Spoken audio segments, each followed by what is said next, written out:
Doctor sir பேர் வந்து Annamalai sir. அவர் எர்போக்யூர்ன்ற நிறுவனத்தை நடத்தி அழகாக யார் யாருக்கு என்ன வியாதியோ அதுக்கு உண்டான இதை பண்ணியிருக்காரு. ஸோ நான் அவரை போய் நேரடியாக மீட் பண்ணேன். பார்க்கும்போது அவர் சுகர் என்ன செக் பண்ணிங்களா பிரதர்னு. சார் இல்லை சார். சரி, before food after food 2 time வந்து பிளட்டு சுகரு யூரின் சுகர் லெவல்லாம் செக் பண்ணிக்கலாம் ஒரு தடவை அப்படின்ட்டாரு. சரின்னு சொல்லிட்டு போய் லேபில் எழுதி கொடுத்தாங்க. அதை போய் செக் பண்ணேன் சார். ஸோ பார்த்தீங்கன்னா அதில் வந்து சுகர் லெவல் வந்து காட்டுது கொஞ்சம் அதிகமாகவே.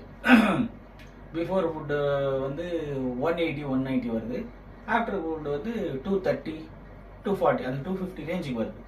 ஸோ என்ன பண்ணுறதுன்னு பார்த்தா, சார் என்ன சார் ஒன்றும் பயப்படாதீங்க, கவலைப்படாதீங்க, நம்மக்கிட்ட ஒரு சிறந்த மருந்துங்க இருக்குது.